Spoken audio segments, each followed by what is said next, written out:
be going straight to now the panel discussion, which is just going to be for 20 minutes or so. And I'm going to do a quick introduction of the moderator for the panel discussion, and also doing an introduction of the speakers as well, or the panelists of this panel. Now, this panel discussion is a follow-up from the submission of our guest lecturer, Dr. Moise Banire, this afternoon. So it's a follow-up on that, and hopefully want it to be a bit more expansive. And also people, a number of the panelists themselves will be making responses to some of the suggestions that he has made. So I'm going to introduce our moderator, and his name is Simon Kolawole. If you're a Nigerian and you're in the media space, and you're online, you would know the cable newspaper. He is the founder and publisher of cable newspaper, a Nigerian journalist, public speaker, a media entrepreneur. Of course, in 2012, the World Economic Forum named him one of the young global leaders as a recognition of his record of professional accomplishments and commitment in society. He has been an editor in several capacities, most recently before his foray into the online space as a CEO was at This Day, where he was the youngest editor in the history of the paper. So please let's welcome him first and foremost, while I also do some brief introductions of our other panelists this afternoon. Now, we've all met Ms. Bala Usman. I'm just going to do a short introduction of her as she comes on the stage, in this case, on the virtual stage. Hadiza Bala Usman is an alumnus of the Ahmadu Bello University, Zaria, where she earned a BSc in Business Administration, and the University of Leeds, United Kingdom, where she obtained a postgraduate degree in Development Studies.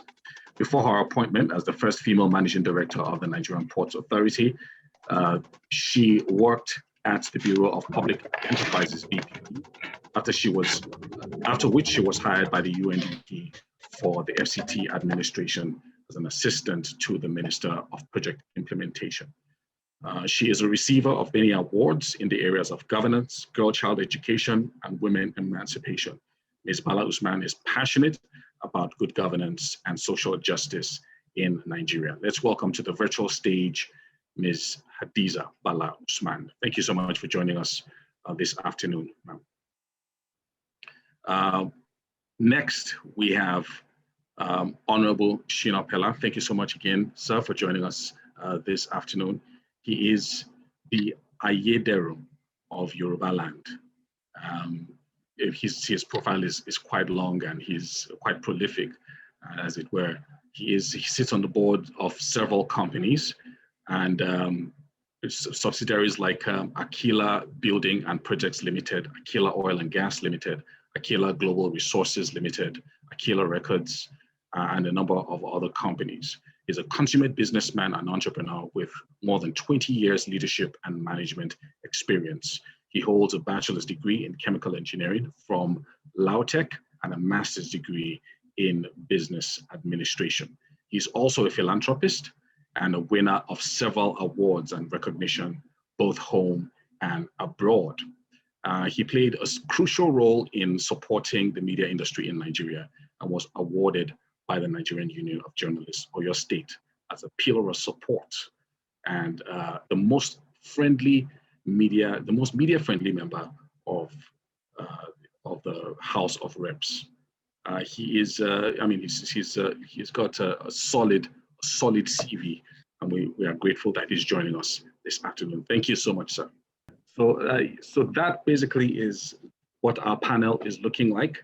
And hopefully we'll also be able to take contributions from the House, if possible, if there's time. So you can make your submissions in the chat box, and hopefully the contributors and the panelists will be able to read what you have submitted. I will now hand over the floor to the moderator, Mr. Simon Kolawole. Okay, thank you very much for this opportunity to be part of this program. Happy birthday once again to my friend and brother. And I wish you, well, you are 50, so most of us will be around to celebrate your 100th by the grace of God. Um, Thank you very much, Dr. Muiz Banire, for your lecture. I just want to say I'm on the move. So if you are hearing after 200 years, turn left, please. I'm not the one driving, it's my wife that is driving. The program clashed with another program. That's why I had to be on the move. Yeah, so Dr. Muiz Banire San, thank you very much. You basically gave up on Nigeria. Like, you can't just see the solution because you look at the entire system and it all seems hopeless. It all seems like there's no way out. And you seem to have traced everything to the amalgamation, the northern Nigeria in place, which you think is still what is in place. Competition among the nations still continues today. You looked at insecurity. You also spoke about the recycling of politicians. You spoke about electoral failure, people having apathy, people not even going out to vote, 35% turnout. So putting all these issues together, including the institutional failure, you think that there's no hope for Nigeria. So all the issue about restructuring, whether to restructure the people or to restructure the polity, you don't, you are not sold on that.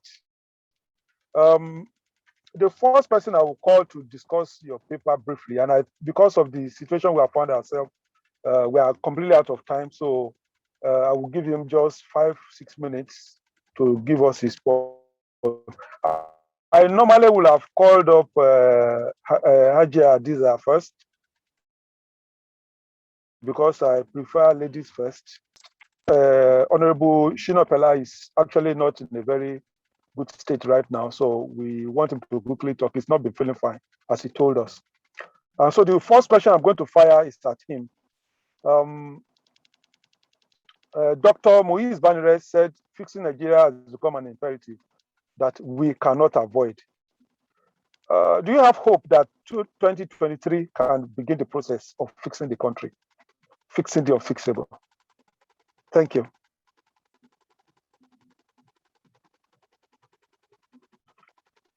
It's Honorable. Hello? Okay. Hello, can you hear me? Yeah, I can hear you, sir. We can hear you, sir. Okay, thank you very much. Yes, I believe in 2023 that at least we can achieve a new era in Nigeria.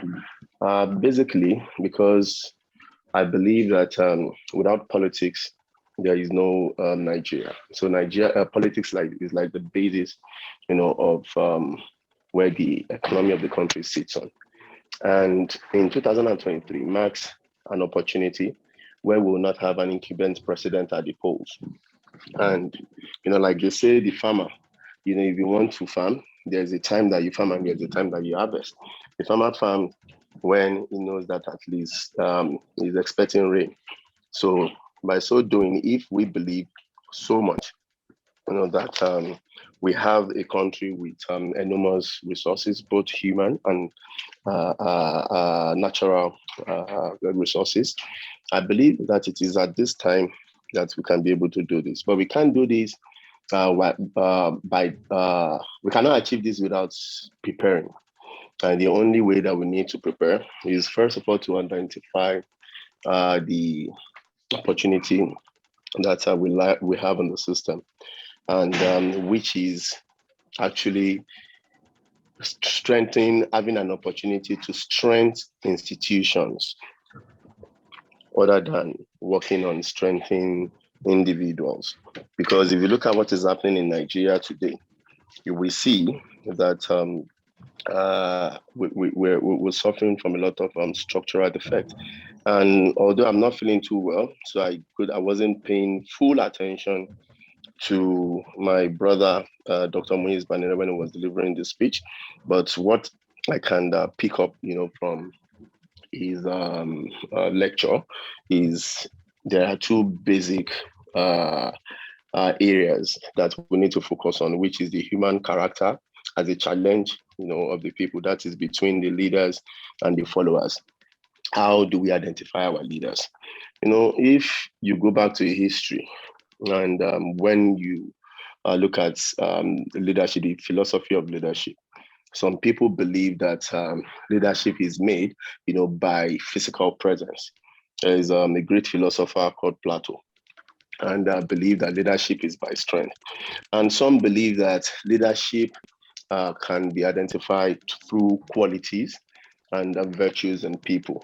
And until we as the people can actually identify our leaders towards what have they been able to, towards value, what quality do they have, other than just strengthening individuals ahead of other than certain individuals ahead of institution.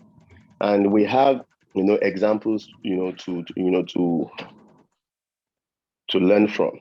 I will just take two countries as a case study. Let's take United States of America. United States of America was able to preserve democracy in the hands of reckless Trump. Why? Because they were able to build an institution that can stand the test of time. And another case study is what is happening in Afghanistan today. So it is now boils on the people to see whether, yes, is it the time for us to actually put this together, and can this be achieved? This can be achieved. Why? Because I believe that in elections are won by the majority. And in Nigeria of today, the younger generation appears to occupy a significant amount of our population. So if we can put this into practice by making sure that at least we get young people in Nigeria, we can be able to divert their attention, to nation building, and for them to actually understand what leadership is. If you ask some people today, even most of the young people today, if you ask them about leadership, all of them believe mostly that leadership is centered around governance. They believe that leadership is centered around politics. They do not understand that leadership exists in every sphere of life. So before you start thinking about the leaders that you want to elect, you must be able to ask yourself that what kind of leader are you as yourself in your area or in your community? And until we can start to impact our immediate community and to build a structure, that we can use to achieve our aim. So, like you said, I believe so much, that 2023 is an opportunity for us to get it right. And if you look at the people agitating for succession and those agitating for restructuring, so I will, because I know when Dr. Muiz was giving the lecture, he talked about that as well. But I will tend in the direction of people agitating for restructuring, because that is actually the second issue that was identified by the lecturer, which is the structural deficit. And that was when he mentioned the state of the Constitution. So some people are agitating for secession, some people are agitating for restructuring. As I believe, even if you go back to history and you look at how God even created man, man was created from a source, from Adam and Eve, and from there we multiply. So, and even when man ends, because God has made us realize that whatever that anyone has is going to come to an end. You come to an end and you'll be buried in the sandbag. So you go back to that same source. So any smart person, or even as a Muslim that I am, you will never want to support dividing, people, or causing any form of division within a country. You would rather want to unite people. So for me, I believe that we have so much opportunity, in 2023, and it is the time that at least we can get it right. If the elite, the young people, can come together and decide the leaders that they want by identifying qualities, what they have achieved, other than just strengthening an individual over setting up an institution that can start the test of time and can give a clear sense of direction towards identifying the kind of leaders that we need. This is my submission, moderator.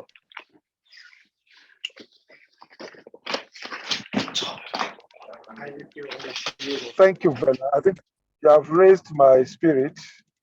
After listening to Dr.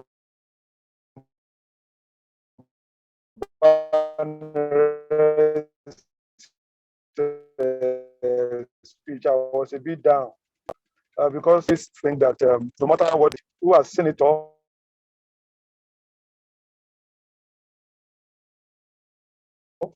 commissioner, national, there must be something solved for him to come to that conclusion. So I will now go to Ajia Adiza. She's also somebody who has been in government, and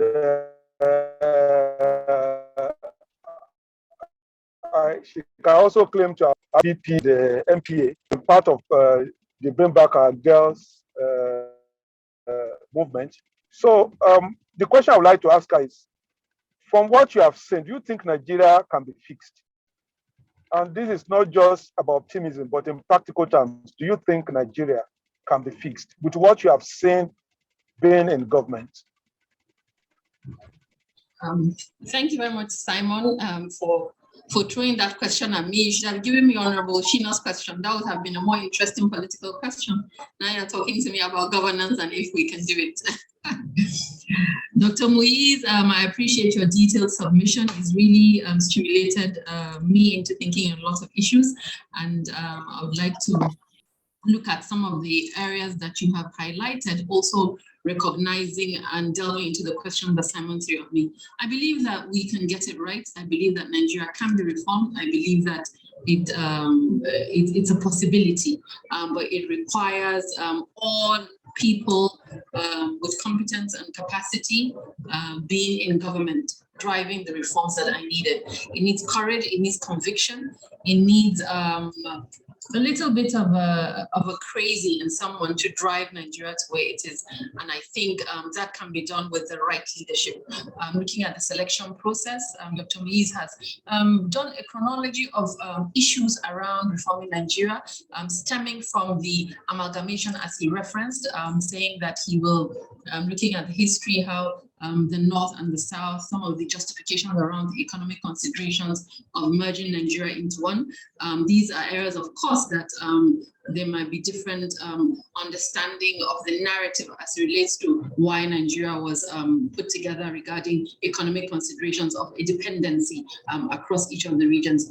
And I would like to also raise the issue and recognize the challenge around how do we institute an electoral process that an appropriate leadership would emerge. When we speak to the issues around 2023, recognizing what took place within the last two circles of election, I believe that 2023 is a test of our democracy, because within 2023, you have a platform or a situation where everybody will literally bear their father's name. You have a dynamic within the polity where the narrative around this person is from my area, he will do this for me, his mind has been thrown out of the window. You see a 2015 campaign which delved a lot around ethnic and religious lines. We spoke to the issue of whether from the North, we want a Northern candidate. The Northern candidate will protect us and preserve us. Fast forward, we have a Northern president and the North is riddled with banditry. So for the Northern electorate, the issue of it has to be my person that will resolve my issue is literally out of it. And in the same vein, within the Southern region, also some of the narratives around it's our turn and all of that are issues that we need to recognize and link it to competence. So that candidate that has this huge mass followership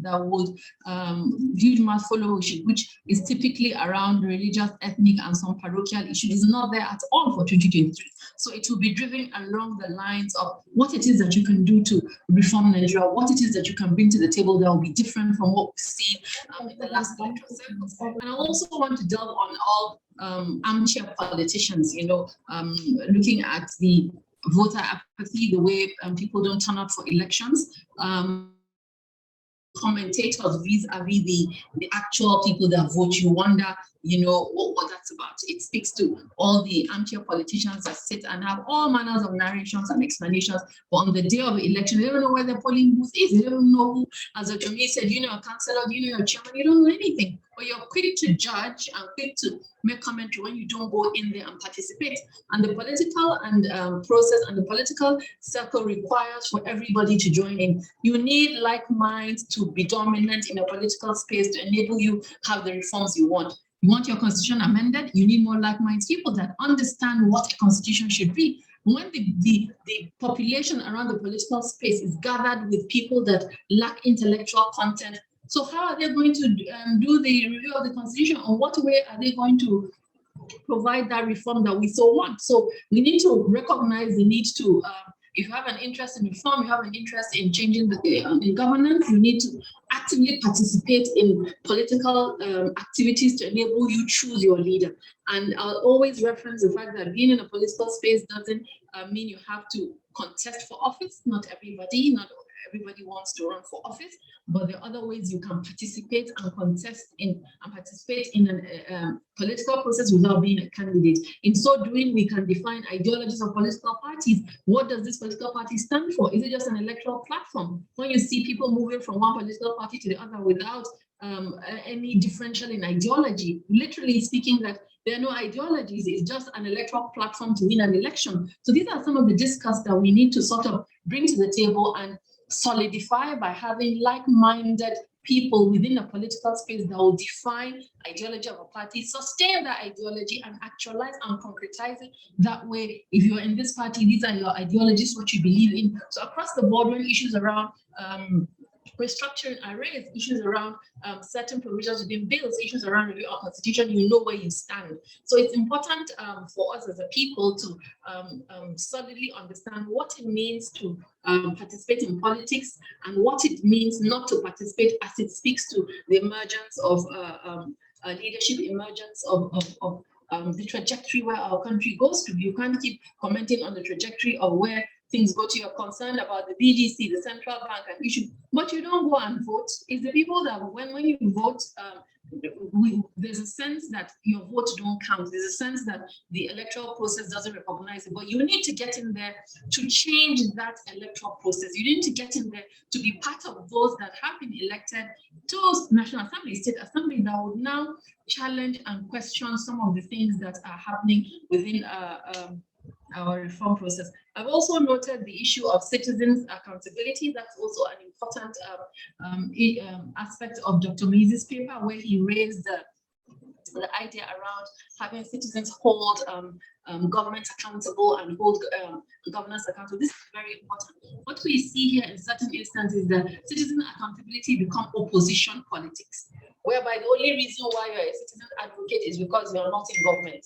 So these are some of the things that people are unable to sort of balance and say, oh, I'm a citizen's advocate and I believe in holding government accountable. But you're only holding government accountable if it is not your government. Once it's not your government, then you're no more an activist, you're no more asking questions, you're suddenly, but what's important is being able to stand on the line and speak to some of the issues that are raised.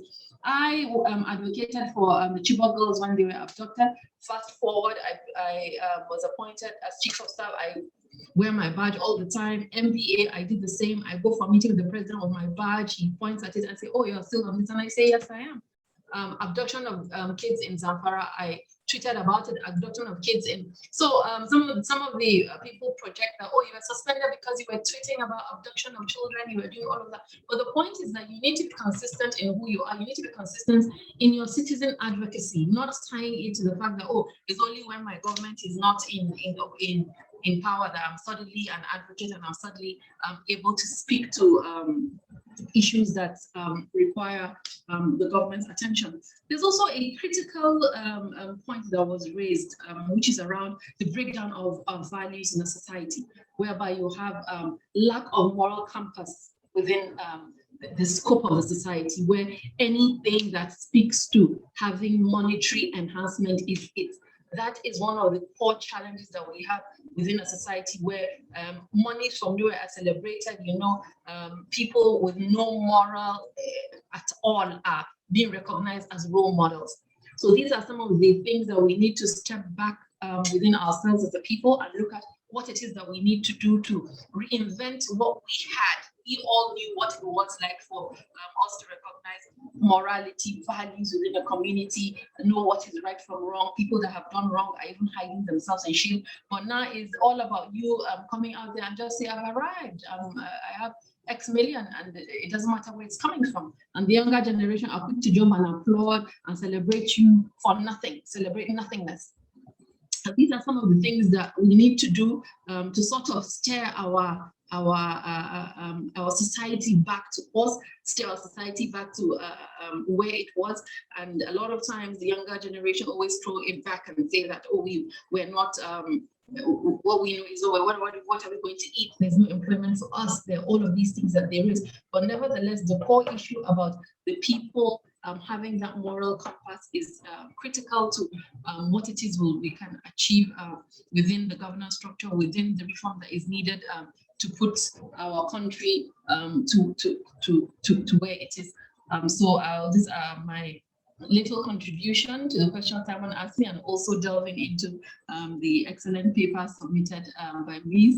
I would like to also, there's a portion of it where he references that the Almajiris are causing a portion of our, and I'm quick to correct that, to say that some of the issues around banditry are not tied to Almajiri issue. As you know, Kaduna State is one of the states that has been quick to nip in the bud the issue of Almajiri sending and ending Almajiri school, sending though the children are begging back to their school, but that is also quite a hotbed of banditry. So the banditry issue stems around the cattle rearing issue, cattle rustling, and all of those. Poverty, lack of education, lack of a concise effort to understand some of the strong positions that should be done around ensuring that all of these grazing issues are addressed. And importantly, it's an issue of lack of employment, and recognizing what it is that needs to be done to address those issues, especially in within those particular sectors, i.e. agro industry, farming and dairy and all of that, the core of those that participate in this activity see. So as has been mentioned by a lot of the actors in this space, when you say you are farming or selling a cow for how much and you kidnap, you're getting 5 million. So why would you go and start saying you want you're farming again when kidnapping it seems to be more profitable?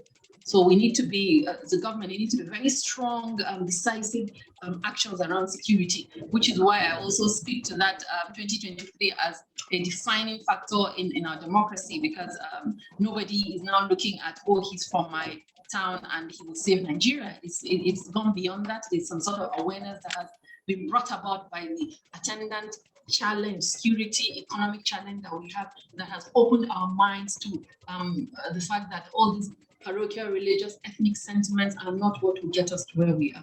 So thank you so much for listening. Simon, I hope I have addressed your question about, I believe we can do it, and I believe it can be done. Dr. Muiz, you need to join us in that journey. Don't be such a pessimist. Thank you so much. Thank you very much.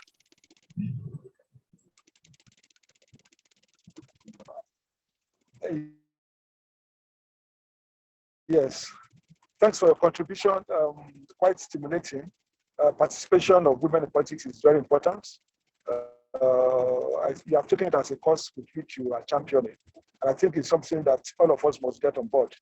Even though I would say the All Progressive Congress has not done very well compared to the PDP in the area of gender equity. But that is not your problem. My final question will go now to Dr. Moise Banire. I hope Dr. Moise Banire is hearing me. Very much so. Are you there, sir? Very much Okay, so, sir. please. So my final question is to you. So let's say you are elected president in 2023. What will you do to address the issues you have raised in your paper? Well, a lot of things I will have to do. I will start first and foremost by ensuring that most of these policies are programs that I consider retrogressive. We have to do away with them. We have to strengthen our institutions as a matter of urgency. And there is no doubt about that, no pretense that we have to re-engage. When I say engage, I mean in terms of the national, ethnic nationalities. We have to talk. Except we are deceiving ourselves and pretending, there's so much injustice and unfairness in the land that needs to be addressed as a matter of urgency. Otherwise, we'll be torn apart eventually. And I believe that that is part of the engagement that has to be done, whether we like it or not. We must talk at whichever nomenclature you want to use, national conference, confab, ordinary engagement, but not the National Assembly. You can't do anything meaningful. As far as I'm concerned, again, I mean, substantially pessimistic with due respect to some few of them that are progressive there, but we have substantial and comfortable majority of who are not progressive, and that is why they will ensure that the electoral system does not work. And I must confess to you that even notwithstanding my pessimism, I engage in so much advocacy and a lot of training, enlightenment, education all over the world. But notwithstanding, honestly, I'm still not convinced.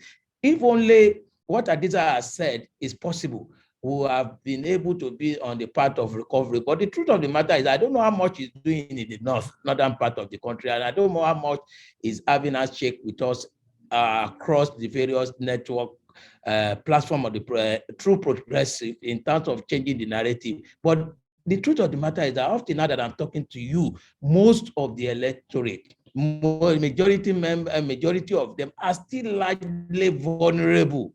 So they are not likely to be able to do anything meaningful. Honorable Chino spoke about the youth, for example. I've been doing a lot of work, youth leadership training courses, youth leadership training program, talks, and go on and so far around the youth. Even right now, in the last almost 2 months, practically every week, I have to engage the youth in ensuring that they all go and register to vote. We have to enlighten them on what to look out for. How do we check the pedigree of candidates and so on and so forth, so that, like Adisa rightly said, we do not get carried away with all those parochial consideration. But the truth of the matter is that it requires a lot. It's a tea party. What we are doing now does not, in my view, suggest that we are still serious in changing the narrative even in 2023. Even look at the various political platforms we have. Look at what is going on all around them. Do you think those platforms can produce anything credible? Oh, no. The electoral system has to be fixed, and how to fix it requires something major, something radical, which is not that easy. So for me, honestly, for those who are positive optimists, I am striving to be part of them. But the truth of the matter is I cannot see more people coming on board to put the necessary seed, sow the necessary seed for the purpose of this transformation. It's not forthcoming. I can't see it. Even with due respect to you journalists too, you need to come out. We need to mobilize. We need to protect. I give you a good example. Check Lagos State and virtually all other states of the Federation. The market women and men, do you think they vote out of their free will? They are compelled to vote for a particular party because they do not want to lose their source of livelihood. They force them to sleep in the market to vote for a particular party, not out of their own free will. Nobody is there to protect them. Who is there to protect them? Who will guarantee that they are able to exercise their franchise freely? Nobody. So we still have a long way. These are the people that constitute the bulwark of the electorate. We are not doing anything serious. Only very, very negligible number of people are actually working towards the reformation of the electoral process. You see, my submission is simple.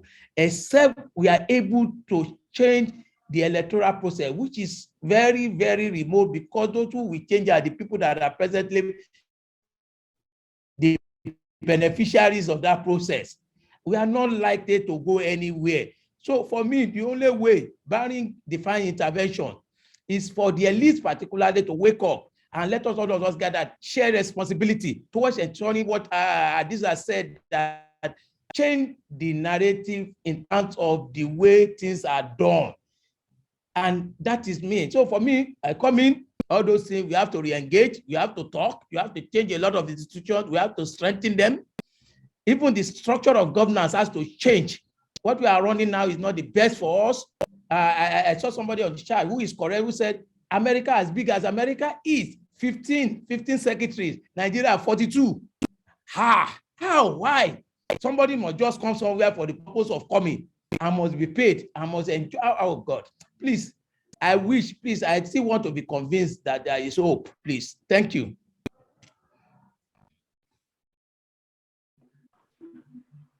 So it seems like we might have lost our moderator, so I will be taking over from him as we round off. I just want to ask one last question, which is going to be directed at Honorable Shina Pella, because Dr. Banire said that most of them in the National Assembly are not progressive. And I'd like Honorable Shina Pella to respond to that, and also focus on the area of reorienting people as agents of social change, because we've talked about that, and everybody getting involved, the media, the elite class, all of us. So how do we ensure that this happens? And that's what we're going to use to wrap up this conversation, and then we'll move to close the event this evening. Thank you very much. What I would say about being progressive at the National Assembly, but this we go towards the resolution of the House. But there's one thing that people should always understand. When the presiding officer in the House, gives a question, if you're in support, say aye. If you're not in support, say nay. So it doesn't mean that you don't have naysayers when the ayes have it. So, but definitely when the ayes have it, then it's the resolution of the House. And that boils out to the point that my brother, Dr. Banire, mentioned that he was addressing to the majority and not just everyone. And how do we reorient the people? I believe that it is the people who become leaders, and it is people who form part of the structures of the state. How we are able to reorient the people with the right values will determine the growth of our nation. But unfortunately, our education system and agencies of government charged with statutory responsibilities to reorientate the people on shared values of the state are lagging seriously on this task. This is why, even as a private citizen, I envisage the establishment of lead generation initiative. Lead generation initiative is an initiative put together, a non-governmental, non-partisan organization put together to develop a new generation of leaders in Nigeria. So I believe that our leadership structure in Nigeria, is suffering from a foundational defect. And if we go back to a layman understanding of what a foundation should be to a building, if a building suffers a foundational defect, such building needs to be pulled down, and so that you can design a mechanism that can train people, reorientate people, sensitize people on the right culture to build from the beginning. Because if you look at the problem of leadership that is affecting us as a nation today, it didn't just start today. This has started many decades ago, at least nothing less than about 3 decades ago. And you now become to see that the deficit in governance and the bad leadership that we have in Nigeria has become a reflection of the people. So until we develop a mechanism that can actually connect people from the grassroots, the ward level. I will always identify our problem as a country to politics. And if I say politics, our political system is structured in a way that's from the geopolitical zone down to the states, then down to the local government, and down to the ward. Then the ward becomes the smallest element of our political system, which now becomes our foundation. So you will notice that the caliber of the people that call the shots at the ward level, majority of them are illiterate. So this makes our foundation to be weak. So if the rest of the world are building skyscrapers, I can tell you 400 years to come, Nigeria cannot build more than a bungalow. So in just a layman thought. So until you have like minds that can come together, develop a mechanism that can, connect back to the grassroots and start to reorientate people, start to train people. And this is what exactly lead generation is doing. Lead generation has been moving from one state to another to identify like minds. When we identify the like minds, then we have facilitators, of course, Yaga Africa, purposely because of the success that Yaga has recorded on Not Too Young to Run. So go to a state, train them on a train the trainer model on what you actually need to know as a citizen. You train them on active citizenship, train them on how to develop their interest in politics and nation building, because if you notice, this percentage of youth that we believe that can change the narrative at the elections, they are not even interested. They would rather sit down and be watching Big Brother Nigeria or be watching which artist gets the next Grammy Award. So until we can be able to get the attention and divert the attention of these people, their creativity to building their immediate environment and put them in a structure, that is when we can achieve something. Thank you. Thank you, sir. Thank you so much, sir.